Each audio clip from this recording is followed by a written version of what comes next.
শীত লাগছে, তোমাকে আমি কি যে বলবো। মনে হচ্ছে আমার শরীর জমে একদম হিম হয়ে যাচ্ছে। আগুনটা তো নিভে যাচ্ছে, তুমি আবার আগুন জ্বালানোর ব্যবস্থা করো। এতক্ষণ ধরে তো এখানে আগুন জ্বলছিল, আগুন এখন আর জ্বলবে না, কাঠ পুড়িয়ে গেছে। চল ঘরে গিয়ে শোবো। ঘরে গিয়ে কিসের মধ্যে শোবো বলো তো মা? ঘরে আমাদের কোনো শীতের বস্ত্র আছে যেগুলো গায়ে দিয়ে একটু শান্তিতে ঘুমানোর চেষ্টা করব? কি যে করবো কিছুই তো বুঝতে পারছি না রে বাবা। মোড়ল যদি এভাবে গ্রামবাসীর খোঁজ খবর না নেয়, সে গ্রামের সাধারণ মানুষের জীবনে এমন দুর্দশায় নেমে আসে। আমরা এই মোড়লকে এখনো মানছি কেন? সবাই মিলে মোড়লকে তার পথ থেকে সরিয়ে দিলেই তো হয় মা। এইসব কথা মুখে আনবি না বাবা। এর আগে অনেকে এমনটা করতে চেয়েছে, মোড়ল কিন্তু সবাইকে গ্রাম ছাড়া করেছে, উপযুক্ত শাস্তি দিয়েছে। এমনও হয়েছে শীতের মধ্যে সারা রাত পুকুরের মধ্যে দাঁড় করিয়ে রেখেছে। শীতে তো মনে হচ্ছে এবার মরেই যাব। ঘরে একটি ভালো কাঁথা নেই, কম্বল তো সেখানে বিলাসিতা মা। দুঃখ করিস না বাবা, তোর এমন আহাজারি দেখলে আমার কলিজা কেঁপে ওঠে। চল কিছুটা ঘুমানোর চেষ্টা করব। শরীর তো আগুনের জন্য অনেকটা গরম হয়েছে, তারপর আমি তো আছি। আমার কোলের মধ্যে ঢুকে তুই ঘুমাবি। চল বাবা চল। তোমাকে তো বলেছি এই শীতের মধ্যে এত কষ্ট করে এই জামা কাপড়গুলো তোমাকে ধুতে হবে না, তারপরও তুমি জল দিয়ে জামা কাপড়গুলো ভিজিয়ে রেখেছো। এটা কি হলো বলো তো? মানুষ শীতের জন্য মরে যাচ্ছে আর ও এসব ধুচ্ছে, ভাল লাগে না। না ধুয়ে কোনো উপায় আছে নাকি? যে পরিমাণ শীত পড়েছে, এসব যদি গায়ে না জড়াই মরেই যাব। আরে ভালো কোনো পোশাক যদি হতো কিংবা কম্বল, তাহলে মনকে একটু বুঝতে দিতে পারতাম যে এত কষ্ট করে ধুয়ে দিচ্ছে, ভালোই হচ্ছে। কিন্তু তুমি যেসব ধুয়ে দিচ্ছ সেসব আসলে কোনো কাজই হবে না। নেই মামা, চেকানা মামা অনেক ভালো। যেখানে আমাদের কোনো শীতের কিছু নেই, সেখানে এগুলো ধুয়ে যদি গায়ে দিতে পারি কিংবা রাতে একটু শান্তিতে ঘুমাতে পারি, তাও অনেক। এত ঠান্ডা জল ব্যবহার করলে নিশ্চয়ই তোমার শরীর খারাপ করবে। তুমি এখান থেকে সরো, আমি সব কাজে তোমাকে সাহায্য করছি, তুমি গিয়ে বাড়ির কাজ করো। তুমি করলে তোমারও ঠান্ডা লেগে যাবে, পরে অসুখ করবে। আমি করছি, আমাকেই করতে দাও। তুমি তো একটু গরম পানিও করতে পারতে, তাহলে তো আর এত কষ্ট করতে হতো না আমাদের। ভাত জোটে না, তার উপর ঘরে রান্না করার মতো কাঠ নেই। অনেক কষ্টে কুড়িয়ে কাঠ আনতে হয়, এখান থেকে ওখান থেকে চেয়ে আনতে হয়। উনি কিনা বলে গরম পানি করতে। নবীনবাবু কাউকে কাঠ দেয় নাকি? কাঠ আনতে হলে দ্বিগুণ দাম গুনতে হয়। যাই হোক, ওসব বাদ দাও, আসো দুজনে মিলে সবকিছু ধুয়ে ফেলি। কিরে ফজলু, তুই এখন এখানে দাঁড়িয়ে আছিস? কখন তোকে বললাম চা খাবো, চা করে নিয়ে আসতে, চা করে আনিস নি এখনো? চা বসিয়ে এসেছি, একটুর মধ্যে চা হয়ে যাবে, এনে আপনাকে দেব। তা গ্রামের কি অবস্থা, খোঁজ খবর নিচ্ছিস নাকি সারাদিন ঘুরে বেড়াচ্ছিস? গ্রামের অবস্থা তো তেমন একটা ভালো না, সবাই আপনার নামে বদনাম করছে, সবাই আপনাকে নিয়ে কথা বলছে, আপনি নাকি কাউকে সাহায্য করেন না। এসব ছোট লোকদের কথা ধরতে হয় না। শীত যত বাড়বে আমার জামা কাপড়ের ব্যবসাটা তত ভালো চলবে। শীতের পণ্য আরো আমি বেশি দামে বিক্রি করবো। আপনি যাই বলুন না কেন, আপনার বুদ্ধি তো ভালোই আছে। কাঁচা বুদ্ধি নিয়ে গ্রামের মোড়ল হওয়া যায় না। কিন্তু গ্রামবাসী সবাই কিন্তু কথা বলা শুরু করেছে, এভাবে হলে কিন্তু আপনার কিন্তু সমস্যা হবে। আমি হচ্ছে গ্রামের মোড়ল, আমার সমস্যা করবে এমন সাধ্য কার? সবার মুখ বন্ধ রাখ। তোকে রেখেছি কেন রে? আপনি কোনো চিন্তা করবেন না, সবার মুখ আমি বন্ধ রাখবো, আপনি শুধু আমার দিকটা দেখবেন। কোনো সমস্যা নেই, তুই চায়ের কাপটা নিয়ে আয়, একটু চা খেয়ে মনটাকে শান্ত করি।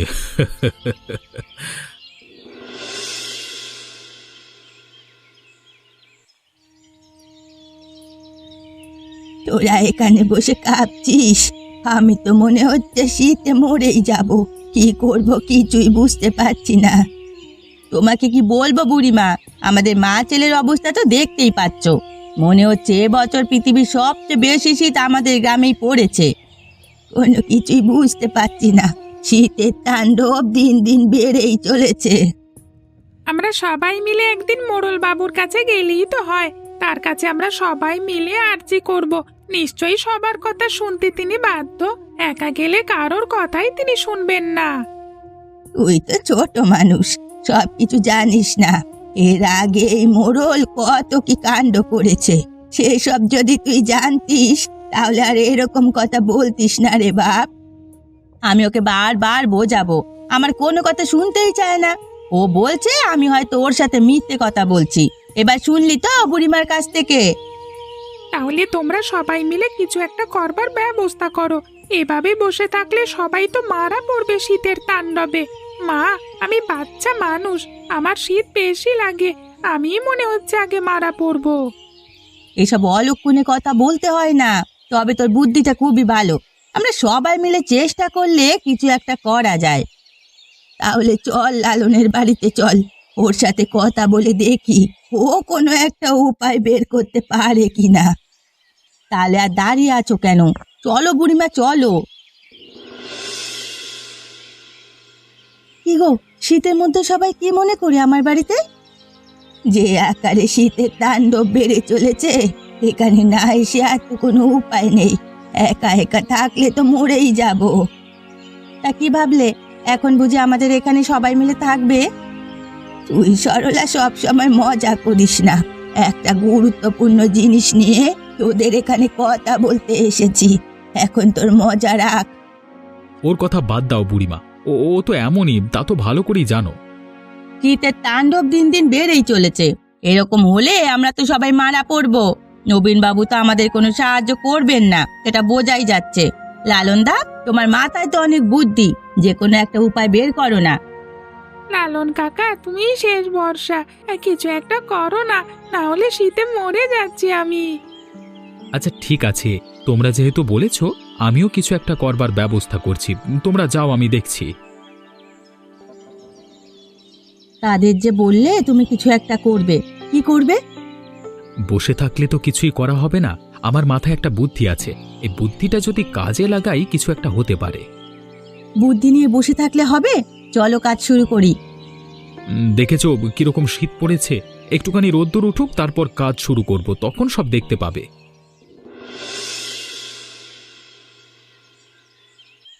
তুমি কি করছো আমি তো কিছুই বুঝতে পারছি না। আমি শুধু চেয়ে চেয়ে দেখছি, কোনো সাহায্য তো করতে পারছি না। তুমি একটু মুখ ফুটে আমাকে বলো না, তুমি কি করতে চাইছো? দেখতেই তো পাচ্ছ, আমি এখানে একটা বড় গর্ত খনন করবার চেষ্টা করছি। আমি তো অন্ধ নই। তুমি যেখানে একটা বড় গর্ত করার চেষ্টা করছো সেটা আমি নিজের চোখেই দেখতে পাচ্ছি, কিন্তু কেন সেই গর্তটা করছো সেটা তো আমাকে বলো। সেটা না বললে আমি বুঝবো কিভাবে?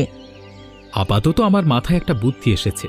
আমরা যদি মাটি খনন করে সবাই মিলে কিছুটা আগুন জেলে রাতে মাটির ওপরের দিকটা আটকে দেব, দিনে একটা পলি করে এটা খোলা রাখবো, কালো পলিথিন দেব। দিনে এর মধ্যে যে গরম ভাবটা ঢুকবে সূর্যের আলোয়, রাতে সেটা বের হতে পারবে না, নিশ্চয়ই এখানে গরম থাকবে। তোমাকে এসব পাগলামের বুদ্ধি দেয়টা কে বলো তো? আমি তো সেটাই বুঝতে পারছি না। এসব বুদ্ধি কোত্থেকে পাও তুমি? এসব বাদ দাও, মানুষ আমাদের পাগল বলবে। আমি না বুঝে কোনো কাজ করি না। এভাবে হাত গুটিয়ে বসে থাকলে কিচ্ছু হবে বলো? মাথায় একটা বুদ্ধি এসেছে, এই চেষ্টাটা করি, দেখি কিছু হয় কিনা। আচ্ছা ঠিক আছে, তুমি চেষ্টা করে দেখো। যদি কিছু হয় হলে তো ভালো, না হলে তো পাগল উপাধি পাবেই।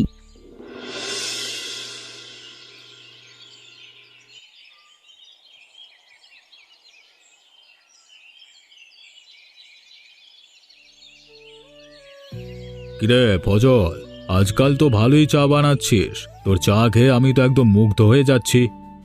আপনার সেবা করে আমার জীবন ধন্য হয়ে যাচ্ছে বাবু। কিন্তু শুধু চা খেলে হবে? গ্রামে যে নতুন একটা ঘটনা ঘটেছে সে ব্যাপারে আপনি কিছু জানেন নাকি? তোর একটা দোষ আছে ফজলু, সেটা কি তুই জানিস? মানুষের তো নানান দোষ থাকে, দোষের ঊর্ধ্বে কোনো মানুষ নেই। আপনিও তো দোষের ঊর্ধ্বে নন। আমি তোকে কি বলছি, তুই আমাকে কি বলছিস? আরে মুখে মুখে তর্ক করা শিখে গেছিস বেয়াদব। আমি অমন কিছু বলতে চাইনি। আমার কি দোষ সেটা একটু বলুন বাবু, ভুল বুঝবেন না। তোর দোষ হলো তুই কথার আগে হেসে নিস, তারপর কথা বলিস। আগে বলবি তারপর হাসবি, বুঝলি? ও আচ্ছা, এই ব্যাপার। যাই হোক, শোনেন বাবু, শুনলে আপনার হাসি পাবে। গ্রামের লালন নাকি মাটির মধ্যে গর্ত খুঁড়ছে, শীতে নাকি কোনোভাবেই টিকতে পারছে না। সেই জন্য তারা এখন সিদ্ধান্ত নিয়েছে মাটির মধ্যে গর্ত করে রাতে সেখানে থাকবে। এটা তো অবশ্যই একটা হাসবার কথা। খুব মজা পেলাম শুনে। ছোট লোকের ওসব ব্যাপার স্যাপার বাদ দে, মাথার মধ্যে গোবর নিয়ে ঘোরে।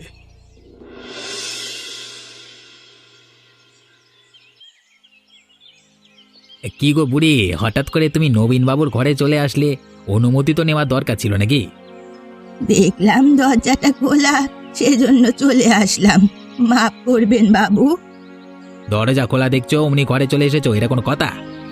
আরে থাক থাক ফজলু, এসব কথা বাদ দে। বুড়িটা আমার গ্রামেরই লোক, আমি তো তাদের মোড়ল। আমার ঘরে যদি প্রবেশ করতে না পারে তাহলে কিভাবে হলো? যাই হোক বুড়ি, বলো কি জন্য এসেছো? এত তাড়াহুড়ো করে কি হয়েছে? বড় নিরুপায় হয়ে আপনার কাছে এসেছি। আপনি যদি আমাদের সাহায্য না করেন তাহলে তো একদম মরেই যাচ্ছি বাবু। আমি আবার তোমাদের কিভাবে সাহায্য করতে পারি? কি হয়েছে বলো। আপনি হচ্ছেন আমাদের গ্রামের মোড়ল। আপনি চাইলে যে কোনো ভাবে কাউকে সাহায্য করতে পারেন। আমরা চাইছি সবাইকে একটু হলেও সাহায্য করুন। শীতের তাণ্ডবে গ্রামের সবার নাজেহাল অবস্থা।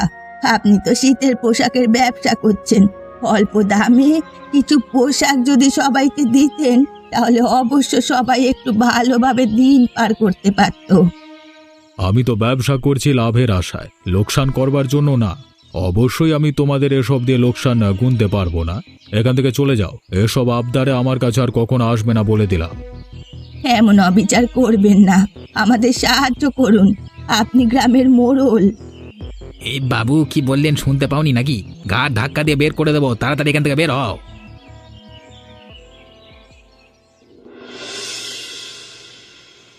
আসলেই তো এটা একটা ম্যাজিকের মতো কাজ করলো। কিভাবে কি করলে লালন কাকা?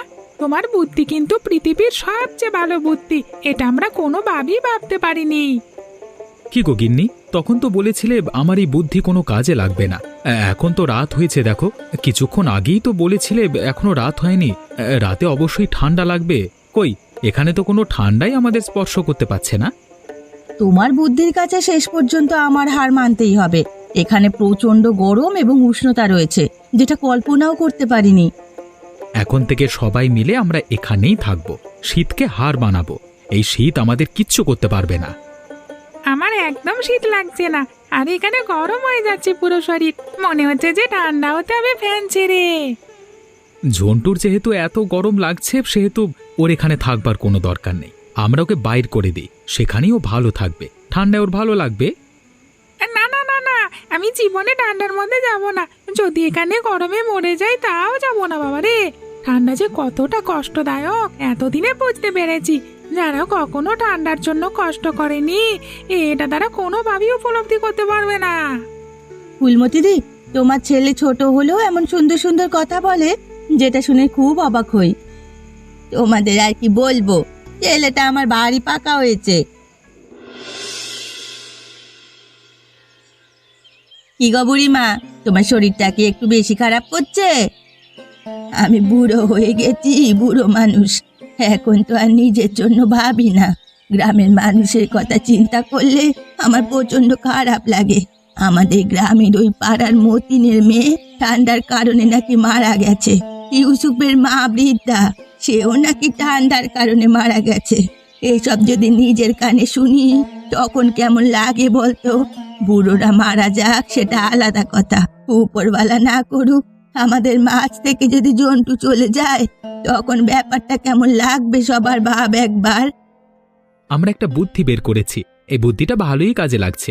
গ্রামের সবাইকে বুদ্ধিটা দিতে হবে, তাহলে তারা অবশ্যই উপকৃত হবে। গতকাল ফুলমতি তোদের বুদ্ধির কথা বলেছিল আর সেখানে যেতে বলেছিল, কিন্তু আমি যাইনি, আমার ভয় করছিল। ভয় পাবার কোনো কারণ নেই। আমরা গতকাল রাতে সবাই সেখানে ছিলাম, সেখানে ভালোই গরম, কারোর কোনো সমস্যা হয়নি। এমনকি বলা যায় এক প্রকারে আমাদের গরমই লেগেছে।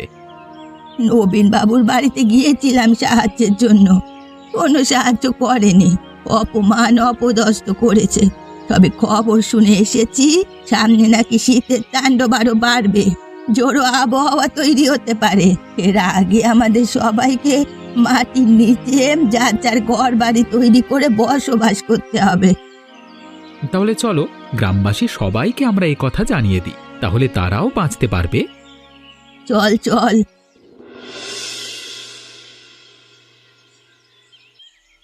কিরে ফজলু, আমরা নিজেরাই তো এবার অসুস্থ হয়ে পড়েছি রে। আগুন জ্বালাচ্ছিস না কেন এখানে? শীতে তো মরে আছি বাবা। আমার শরীরে দেওয়াটা ভয় রে। এই কাঠ দিয়ে যে আগুন জ্বালাবো, কাঠ তো নেই। এটা তুই কি বলছিস? কাঠ আবার শেষ হয়ে গেল কিভাবে? কাজ শেষ হয়ে যায়নি। যে ঝোড়ো আবহাওয়া হয়েছে তাতে মনে হচ্ছে গ্রামের মধ্যে কুয়াশা এমনভাবে পড়েছে, বৃষ্টির মতো একটা অবস্থা। সকল কিছু ভিজে একদম শেষ হয়ে গেছে, কোনো কিছু দিয়ে আগুন জ্বালানো যাচ্ছে না।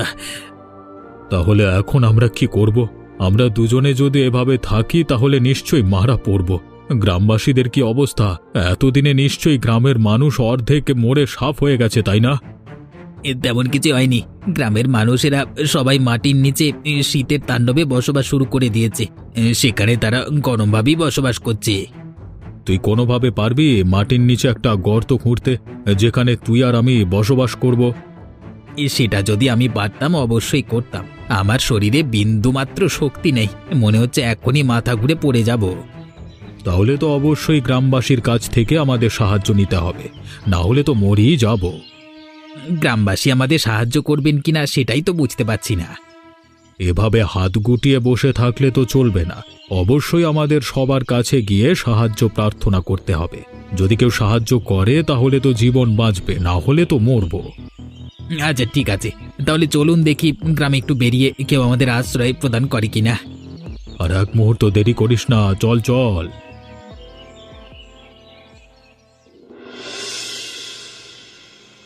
এ কি দেখছি, আমাদের গ্রামের সবচেয়ে বড় লোক বিত্তবান মোড়ল আমাদের এখানে কি করছে? আমি বুঝে গেছি গো, ধন সম্পদ টাকা পয়সা দিয়ে কিছু হয় না। আমার তোমাদের সাহায্যের প্রয়োজন। তোমরা দয়া করে আমাকে একটু সাহায্য করো, আমার জীবন বাঁচাতে সাহায্য করো। আমরা যখন আপনার কাছে সাহায্যের আশায় গিয়েছিলাম, আপনি কাউকে সাহায্য করেননি। উল্টো আপনি শীতের পোশাকের দাম বাড়িয়ে বিক্রি করেছেন। গ্রামবাসী তা কিনতে পারেনি। আপনার মতো বড় লোক যারা, তারাই শুধু কিনতে পেরেছে। আমার তো কোনো দোষ নেই। তোমরা আমার উপর একটু দয়া করো, আমি তো তোমাদের একটু তোমাদের মতো গরিব লোক। তুই যে আমার সাথে কি ব্যবহার করেছিলিস, নবীন বাবুর বাড়ি থেকে কিভাবে বের করে দিয়েছিলিস, সব কিছু আমার মনে আছে। লালন, তোমাকে আমি একদম পরিষ্কার করে বলতে চাই, এদের যদি কোনোভাবে তুমি সাহায্য করো, আমি এখান থেকে বেরিয়ে যাব। দরকার হলে মৃত্যু হোক আমার, তারপরও আমি এখানে থাকবো না। বুড়িমা, তুমি পাগল হয়েছো নাকি? আমি এদের সাহায্য করব? আমি কোনো অমানুষদের সাহায্য করতে পারবো না। আমাদের সাথে এমন করো না, সাহায্য করো। এতই যেহেতু সাহায্যের প্রয়োজন, নিজেরাই কষ্ট করে একটা গর্ত করে সেখানে বসবাস শুরু করুন। আমাদের কাছে এসেছেন কেন? আমরা দুজনই অসুস্থ, এই অবস্থায় কোনো কাজই করতে পারছি না। আপনাদের তো টাকার অভাব নেই, টাকা দিয়ে লোক রেখে তারপর কাজ করান, সবকিছু ঠিক হয়ে যাবে। টাকা যাদের আছে তাদের এত সমস্যা কি? আর এখান থেকে চলে যান, না হলে কিন্তু খারাপ হবে। ওই যে ওখানে একটা লাশ দেখা যাচ্ছে। কার লাশ? দেখে তো মনে হচ্ছে নবীনবাবু এবং ফজলুর। দূর থেকে তো তেমন একটা দেখা যাচ্ছে না, মরে পড়ে আছে না কি হয়েছে সেটাই তো বুঝতে পারছি না। আমার তো মনে হচ্ছে তারা ঠান্ডায় জমে মরে গেছে। এখানে দাঁড়িয়ে না থেকে চলো আমরা সামনে একটু এগিয়ে গিয়ে তারপর নিশ্চিত হতে পারবো। এবার তো আমরা নিশ্চিত ফজলু এবং নবীনবাবুর লাশ, মনে হচ্ছে গত রাতে ঠান্ডায় জমে তারা মারা গেছে। এখন তো আমার কিছুটা খারাপ লাগছে। রাতে তাদেরকে একটু সাহায্য করা আমার উচিত ছিল, তখন আমি জেদ ধরেছিলাম। বুড়িমা, তুমি যেটা করেছো একদম ঠিক কাজ করেছো। তিনি আমাদের যে অবস্থা করেছেন, গ্রামের কত বাচ্চা, শিশু, বৃদ্ধ লোক যে মারা গেছে তার হিসেব আছে। মা ঠিক কথাই বলেছে। এখন আমাদের গ্রামের নতুন একজন মোড়ল আসবে, যিনি কিনা সবার মধ্য থেকে নির্বাচিত হবেন, সবার জন্য কাজ করবেন। আমি যে সব সময় বলি, ঝন্টু ছোট হলেও কথা বলে খুব দারুণ। আমরা যেটা ভাবতে পারিনি, ও কিন্তু সে কথা ভেবে ফেলেছে। ও যেটা বলেছে একদম সত্যি কথা। আমরা এখন থেকে এটাই করব, ভালো একজন গ্রাম্য প্রধান নির্বাচন করব, যে সুখে দুঃখে আমাদের পাশে থাকবেন। তবে যাই হোক, নবীনবাবু এবং ফজলু যেহেতু মারা গেছে, অবশ্যই আমাদের দায়িত্ব তাদের লাশটার সৎকার করা। তুই এটা ঠিক কথাই বলেছিস, এটা অবশ্য আমাদের করা উচিত। চল সবাই মিলে সেটাই করি। আপনারা যদি এত সুন্দর সুন্দর গল্প আরো দেখতে চান না, তাহলে অবশ্যই আমাদের এই চ্যানেলটিকে সাবস্ক্রাইব করে ওই বেল আইকনটা আছে না, ওটা ক্লিক করে দেবেন। হ্যাঁ, ধন্যবাদ।